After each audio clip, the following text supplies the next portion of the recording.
Good morning. Welcome again to Morning Devotions, and thank you so much for our time together. This is the third day of our fast. Now, this is the hard one for me. Just a big prayer meeting all day in the services today, so we ask that you come and forgive me. Be in as many of the services as you want today. Just go to a location and stay there all day and spend the day in the presence. Spend the day on your face before God. Spend the whole day, spend all day in God's house today, whether it's East Campus or South Campus or Main Campus. We still have the seats because a lot of people are still on vacation. But just take this day. Your body's going to be a little weaker, you're going to be a little more tired. So yes, it's all right to take a few naps, okay? Don't worry about it. But spend this day in His presence seeking Him. And when you break your fast tonight, or tomorrow morning, whichever, don't go get a pizza, all right? Don't go get lechin kawali. Don't go get babinka. Don't go get, please. Maybe a scrambled egg. Maybe a little bit of canned tuna fish, not the oil kind, the water kind, with maybe a little bit of chopped onions inside it. Just something really, really light. Now, crackers, believe it or not, are not light. They're hard to digest, okay? But something light, like a scrambled egg, a little bit of tuna in water, things that are very light. This is not a time for 2 cups of rice and a pizza, all right?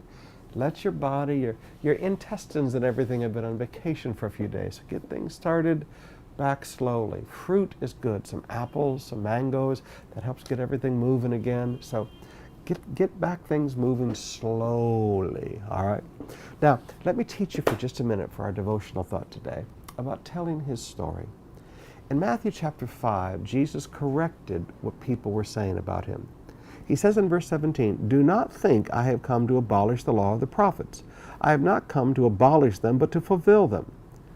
Now, why would Jesus need to say that? He was correcting the false propaganda about Him. He was correcting the false perceptions and the false things people were saying about Him. Now, Satan doesn't have any new tricks in this world, brothers and sisters. He doesn't do anything new. He's not creative. He was just a third-rank angel with a big mouth and a bad attitude. Now, please forgive me, but sometimes you need to let Satan remember his place. He was never an archangel or a seraphim. He was just a cherub, a third-rank angel with a bad attitude and a big mouth and a big ego. Now, he doesn't have any creative ideas. What he used to do, he still does today.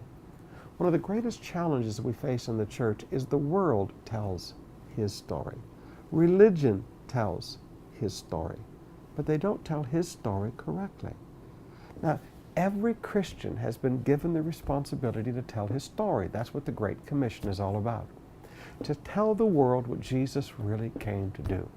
He came to take the punishment of our sins. He came to bear the curse of the law that we could be set free and walk in the blessings of Abraham. He came to give us life and life more abundantly. I would challenge you as you move into 2013, never let someone say false things about Jesus around you.